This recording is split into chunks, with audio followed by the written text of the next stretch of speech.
Yam Vishapad Paramhamsa Parijakacharyashtottara Shatasyamasaschavangres Abhayachara Naravinda Bhakti Vedanta Swamy Srila Prabhupada ki Grandhara Srimad Bhagavatam ki Srimati Tulsi Maharani ki Shri Shri Radha Govinda ki Shri Shri Lakshmi Nrsimhadev ki Shri Nitai Gauranga ki Srila Prabhupada ki Samaveda Gaur Bhakta Vrinda ki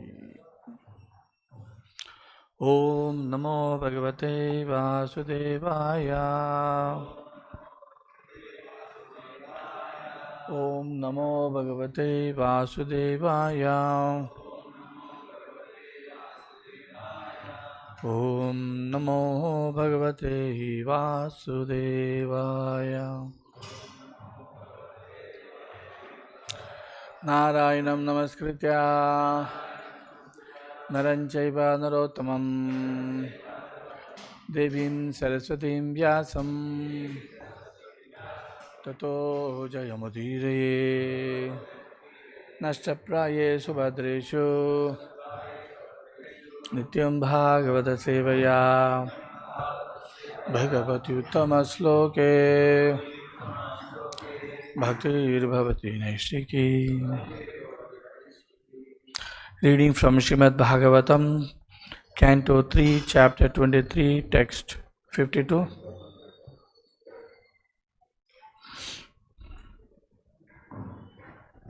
In the matter of Devahuti's lamentation.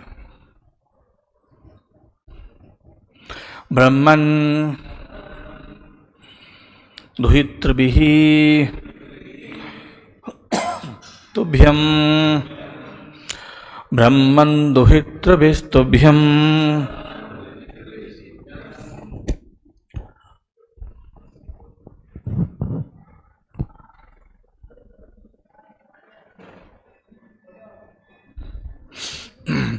Vimrigyaha Patayaha Samaha Vimrigyas Patayas Samaha Vimrigya Patayas Samaha Kaschit Syat Me Vishokaya Kaschit Syat Me Vishokaya Tvayi Pravrajjite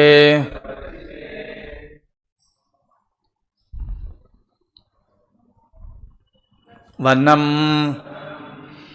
Tvayi Pravrajjite Vanam Brahman Duhitrabhistubhyam Vimrigya Patayas Samaha Kaschit Syan Me Vishokaya Tvayi Pravrajjate Vanam Brahman Duhitrabhistubhyam Vimrigya Patayas Samaha Kaschit Syan Me Vishokaya Tvayi Pravrajjate Vanam.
Brahman.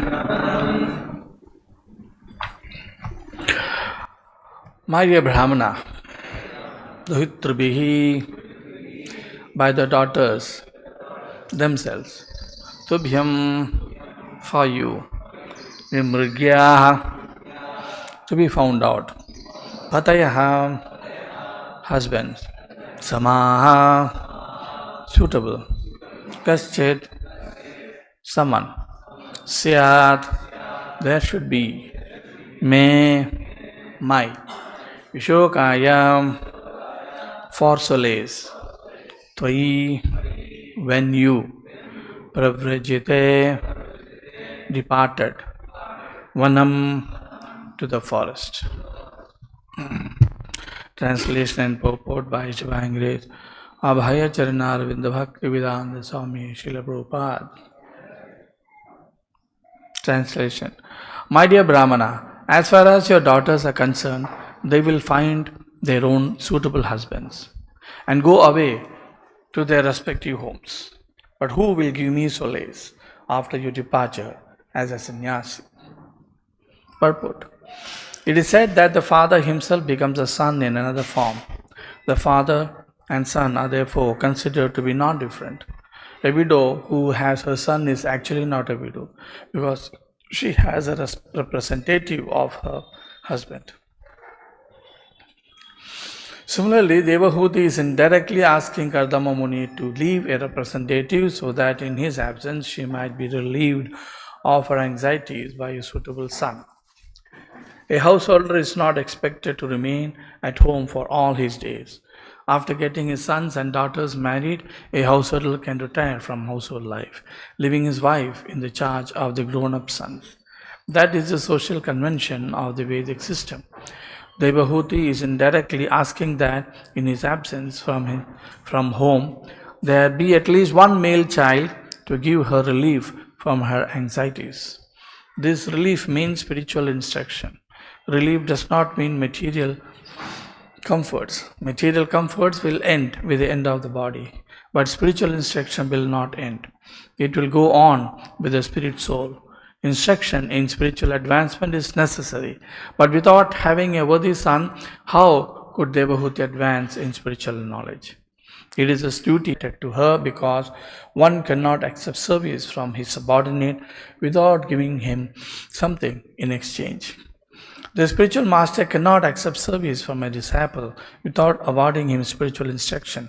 That is the reciprocation of love and duty. Thus, Devahuti reminds her husband, Kardama Muni, that she has rendered him faithful service. Even considering the situation on the basis of liquidating his debt towards his wife, he must give a male child before he leaves. Indirectly, Devahuti requests her husband to remain at home a few more days, or at least until a male child is born. Translation with repetition. My dear Brahmana, as far as your daughters are concerned, they will find their own suitable husbands, go away to their respective homes. But who will give me solace after your departure as a sannyāsī?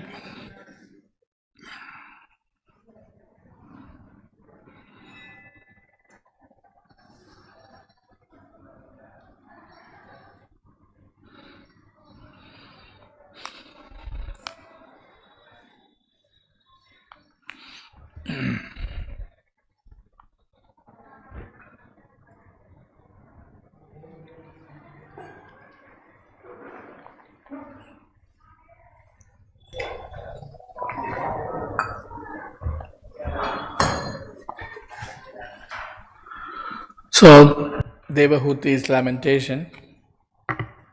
We know the story of Kardama and Devahuti, as explained in previous chapters. So, Kardama had a condition even before the marriage. So, he had said that as soon as he has a son, he will leave home.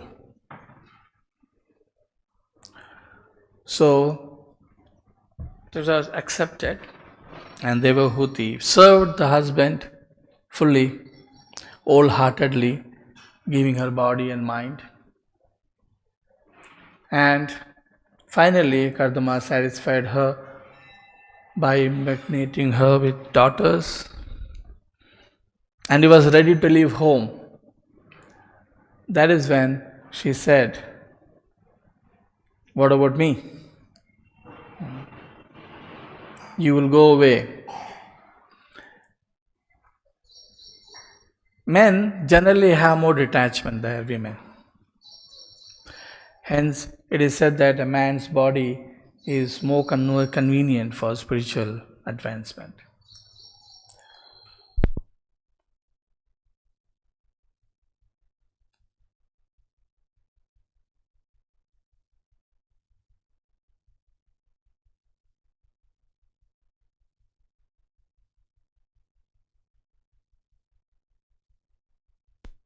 Has to take care of the offsprings, give protection to the offspring. And some limitations are there, emotionally, bodily. So generally men are considered more, man's body rather, is considered more suitable for spiritual, ultimate spiritual relief. But the Shastras have given enough support to women too. Because it is said that the duty of a woman is to serve the husband. The daily rituals, etc., are not so much strictly given to her. Because a woman, by serving the husband, gets half of the benefit a husband gets. So even if she doesn't have her sadhana, rituals, meditation, yoga, philosophical understanding, just by the advancement of the husband, woman gets advanced. She also gets the benefit. That is how the social system is made. So at the time when the husband is not there, son, who is considered the body of the husband, representative of the husband, provides support to the wife. That is the Vedic system. But generally what you see in the Vedic system is a life which is filled with humility. Right? Subordination and humility. Devati is not demanding. Devati is not starting a fight. You're going away, what about me? My share of property? My share of bank balance? What is the deed for me? What are the properties? No. She is very hesitantly, very submissively, very humbly requesting. That is the underlying principle of Vedic system. There is no question of demanding. There is no question of authoritatively asking. It is always submissively. Even though she is qualified for her rights, still the way it is done, it is very submissively. That is the characteristics of a disciple. Submissiveness. If you have to get a favor of the spiritual master, or we have to get the favor of a senior Vaishnava, sadhu, shastra, guru, our life is supported by these three instruments: guru, shastra, and equally, sometimes even more importantly, sadhus. But the way we approach has to be submissively. It is said that you should approach the sadhus, you should approach the guru just like you approach a cow for milking. You know the cow will kick. If you want to get milk, the cow Most of the cows, unless it's a very docile cow. The cow will kick. So you go to the cow, you give some grass, you brush the cow, right? You make it comfortable and slowly tie the legs and then start milking. If you thoughtfully go, now you are my cow, I have purchased you, I am feeding you, give me milk, she will give a kick. Right? So always the way to approach a transcendental person, a spiritual person, is with humility after seeing that he is comforted. Right? Sometimes people say, Prabhu, I have a question to ask you. And this Prabhu is taking his bag and is running to the airport. And Prabhu, one question. 5 minutes association. That is not the way. You have to see the Prabhu is sitting, he sat down, he has some glass of water, he is comfortable, do some seva, then you ask question. You see any life in the itihasas and Puranas, sages come, they sit, their legs is washed, like even Narada comes to different kings' palaces, they are comforted, then you ask question. Because in this modern age, the submissiveness is not there. From birth, we have become independent, especially in the modern age in Kali Yuga. Everything has to be supplied. The government has to supply, the mother has to supply, the father has to supply, the teacher has to supply. I have a right to get everything right in front of me. I have a right for association.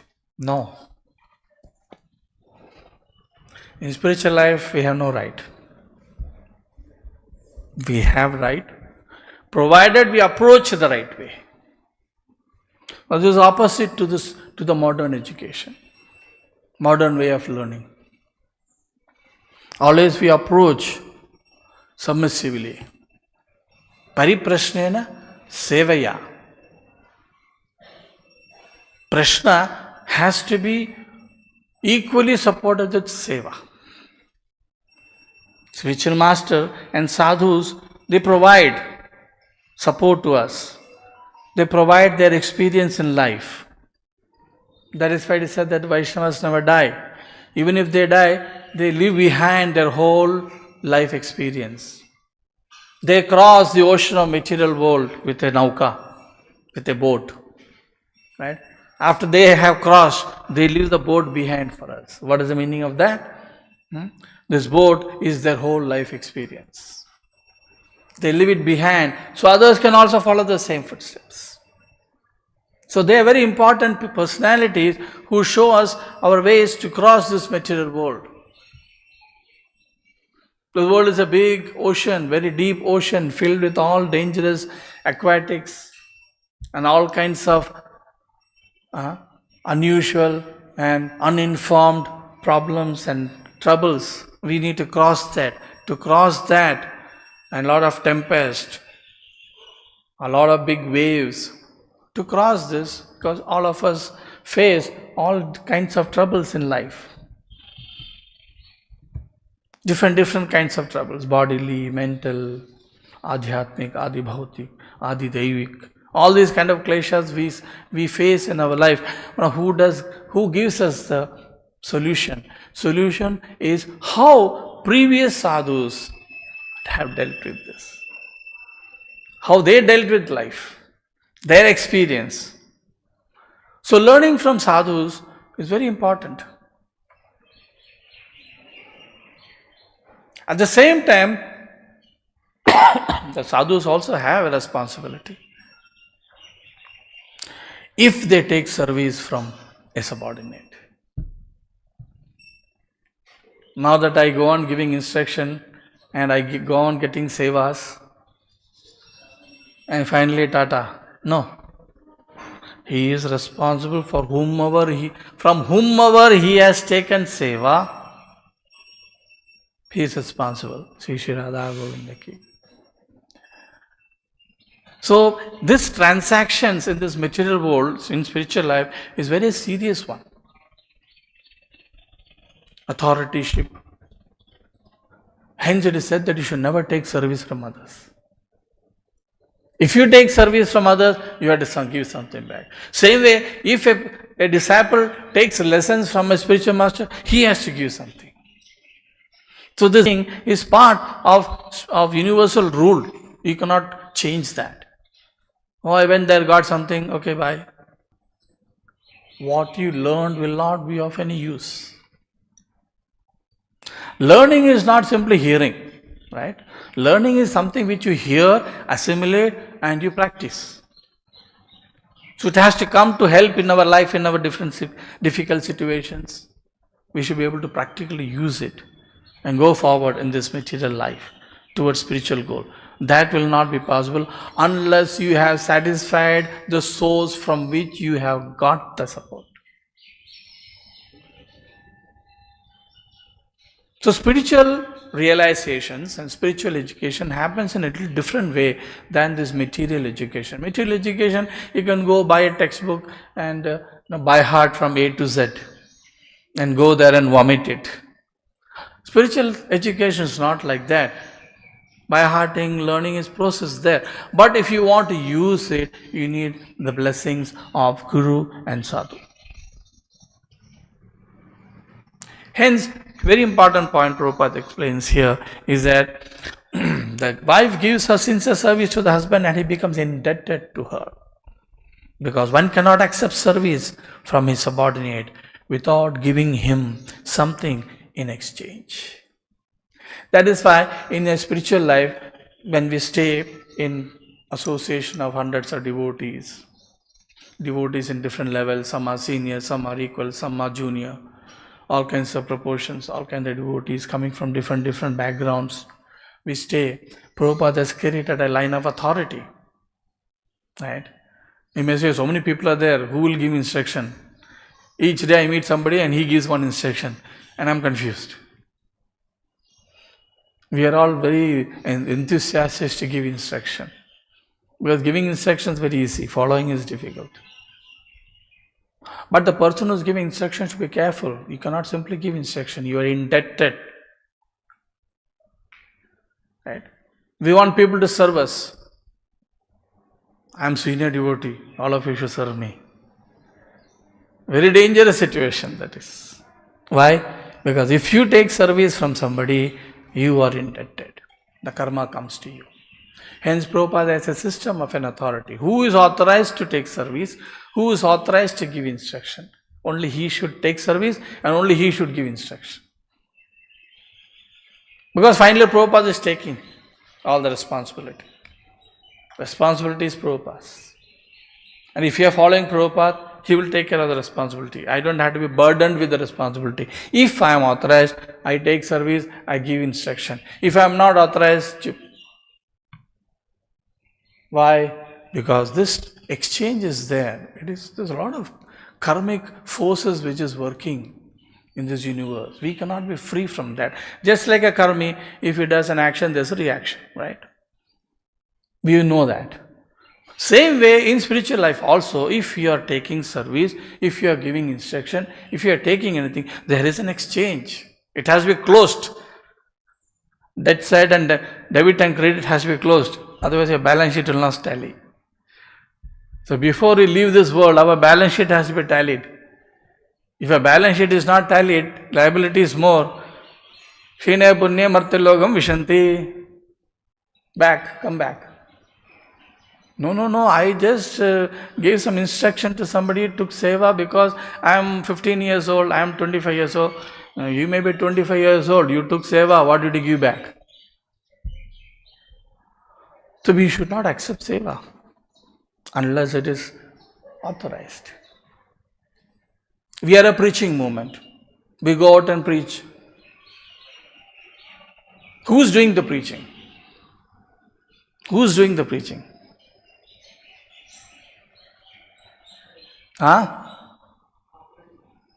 No, who's doing preaching? You're going out and talking about Krishna. Who's preaching? Prabhupada is preaching. Prabhupada said, what can you tell people? You go and bring them to me, I will tell them. Right? You go distribute book, they will come to me. So we have no capacity to preach. We are only mouthpiece. Prabhupada has so many loudspeakers. We are one of the loudspeakers, that's all. Press the button, everything that you read and heard will come out, that's all. It's not mine. It is Prabhupada's. So having told about Krishna to somebody, I cannot make them my disciple. We will say, okay, only Prabhupada is a guru. But in our life, every day we are also trying to be gurus. How? This is my team. These are the people whom I preach to. As if I have a right over some of these people because I preach to. And I take seva from them. Very dangerous. We are only supposed to give the sound of Prabhupada to others. Whatever we read, whatever we heard, whatever we understood, whatever realization we have also belongs to Prabhupada. Not ours. That way we give instruction. If you think that this is mine and I am giving instruction to them, then we get indebted to them. We cannot take that responsibility. Only Prabhupada can take that responsibility. What is the bad effects? Our enthusiasm for spiritual life goes. Many times preachers say this. I was very enthusiastic first 3 years. Afterwards, why? Some short circuit in the transactions, day-to-day transactions. We are doing service. We are going out and preaching. But we are owning. We are owning. We are taking seva unauthorizedly. When we take seva unauthorizedly, we have to be responsible for it. And if we don't have the spiritual capacity, then it will come in the form of no interest in spiritual life, hearing no interest in sadhana, no enthusiasm. Everything has a reason. It is not free. Life is not free. Life is all paid up and settled, account settled. So it's a very important point Prabhupada explains here in purport, which is very important for all of us, is that our way of inquiry of spiritual life, of spiritual subject, of taking support has to be very, very responsible, very, very humble, and very, very non-authoritatively, or non-argumentatively. We cannot be argumentative. And at the same time, we have to be very responsible in our day-to-day activities of taking seva from devotees, our God brothers, and giving instructions to God brothers. In spiritual life, we have to do that which is authorized only. Why we say these things? Who authorized you? Did you take permission? Did you take authority? Because nothing belongs to us. Everything belongs to Prabhupada. If we are doing anything without authority, we are stealing. So sometimes we get irritated. Everything के लिए permission लेना पड़ेगा. Everything के लिए authority जाना पड़ेगा. हाँ. Why? कुछ हमारा नहीं है. Nothing is ours. Nothing. We ran from house, shaved up and came in. Prabhu surrendered. कुछ नहीं है pocket में.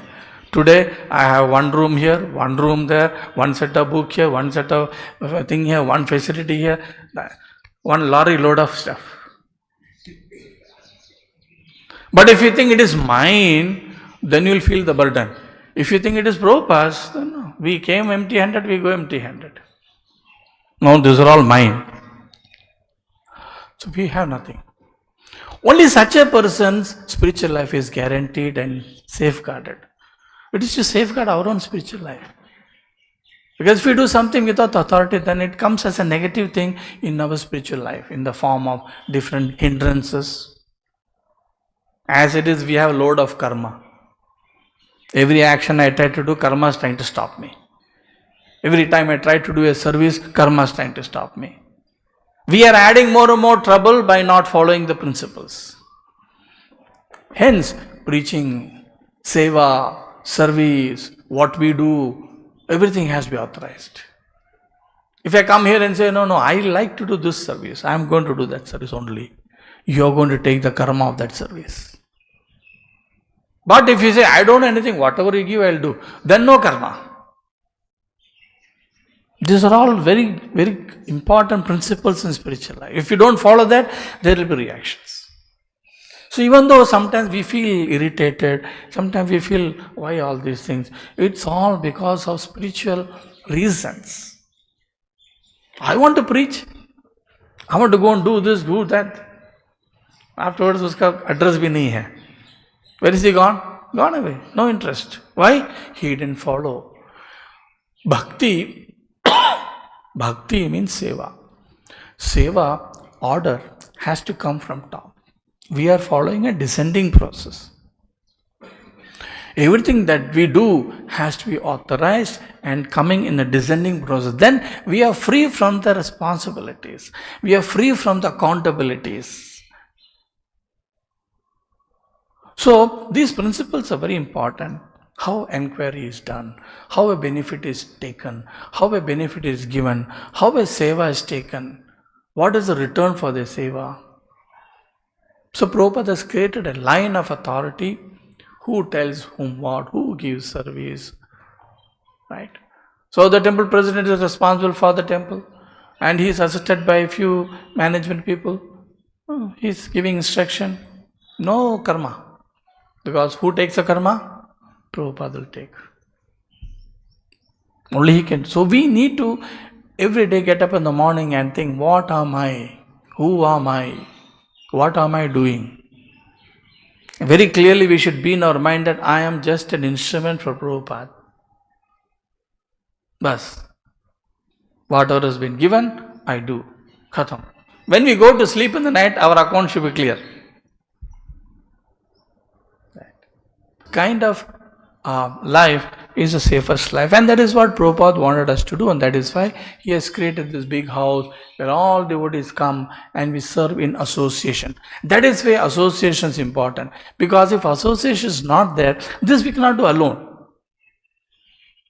All these balances of karma will be stuck in us. We cannot do this alone. We need to have interaction with devotees.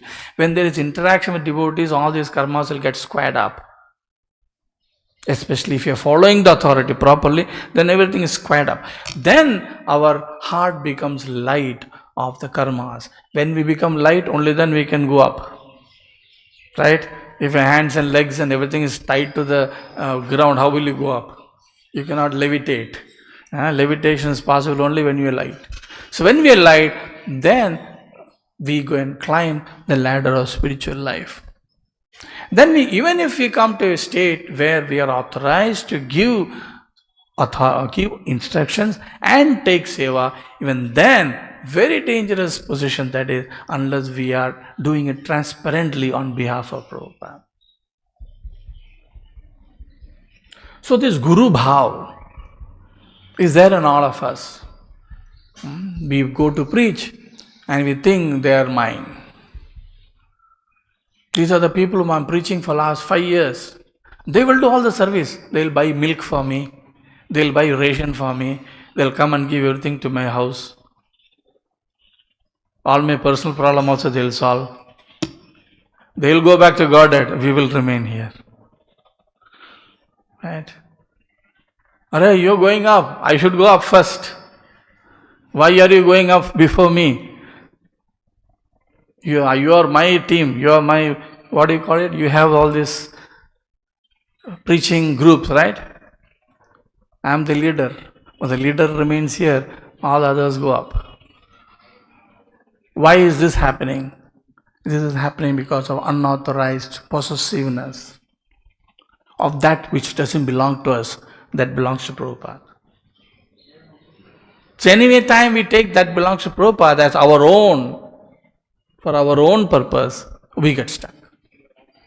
So this is the most important instruction Prabhupada is giving through this purport, which is very important. So even though, of course, this is happening in a household level, Devahuti and Kardama, even in household level, these transactional responsibilities are there. So in a temple, in an ashram also, these are required. And these are important because we are taking the benefit of this organization. When we take the benefit of the organization, everything belongs to the organization. Whatever I got belongs to the organization. I have no right over anybody or anything. That way life becomes very easy. So these are the very hidden reasons why sometimes we lose enthusiasm in spiritual life. I'm doing everything correct. What is the problem? Grossly we are doing everything correct, but subtly we are doing things wrong. So we need to subtly also do things correct. So we'll stop here. Any questions or comments?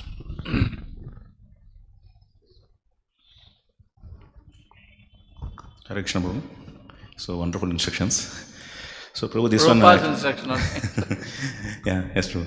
So Prabhu, this while executing these duties, various services, because temple means organization, there will be various departments, and accordingly they will be given prime service will be there. Prime service.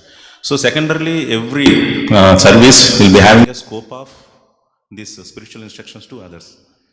So taking seva means here in this means passing on to Prabhupada, not personal seva. So any kind of service like with youth preaching or donor preaching, anything. So in that case, suppose sometimes this responsibility of giving these spiritual instructions to others, if that becomes a prime, sometimes in many services are there is scope of preaching. So if you are that focus shifts there, because no, that one even that also becomes like a paradharma bhayopaha, like that. It becomes like a paradharma bhayopaha, like that. No, if your service includes more of giving instruction, that is authorized to you.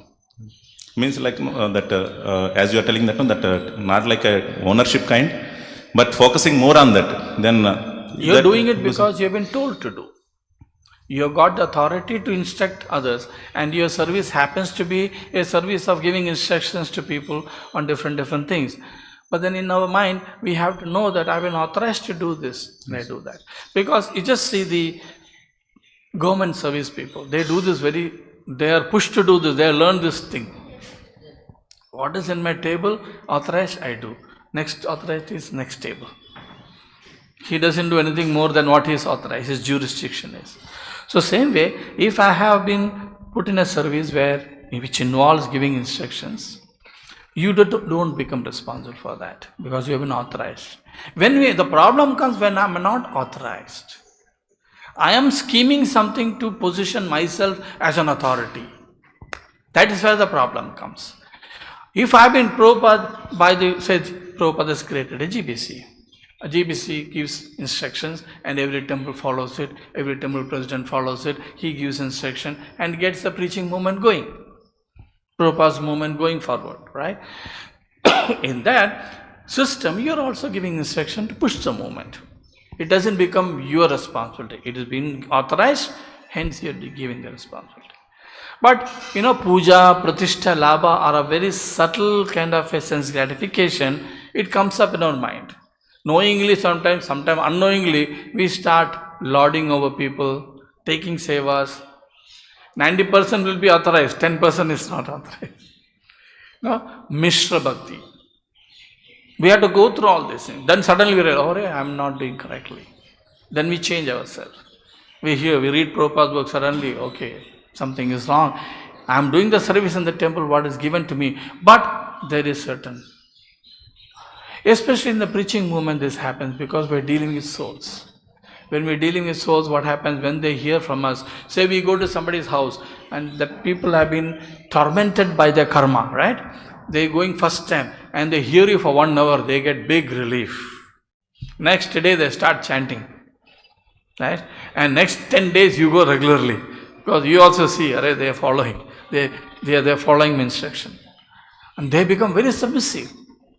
Because for them, you are like God. We had so much trouble. We gave some instruction.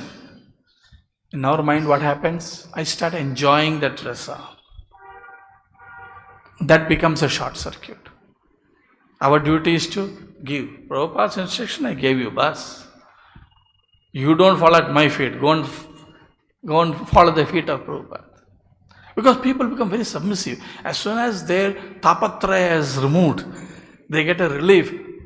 Bhagavan, aap hi hamara Bhagavan hai. Some people say that also. So we had to tell, no. That way then slowly seva starts.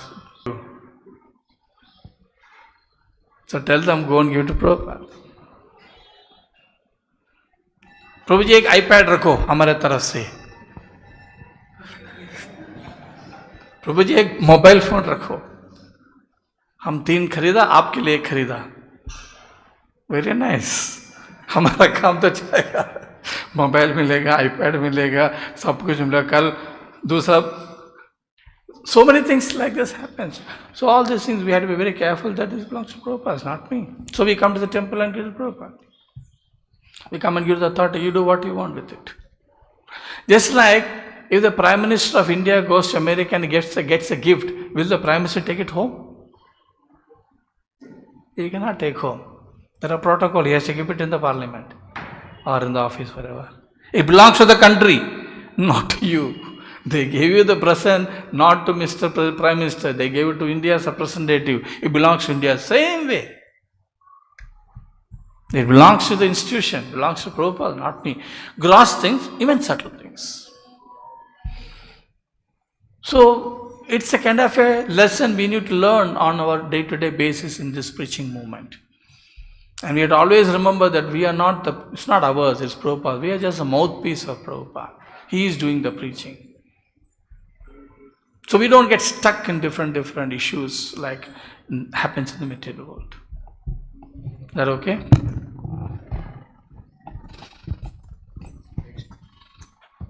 What time class finishes? Mahavishnu is not here. 9 o'clock? Okay, 5 minutes more.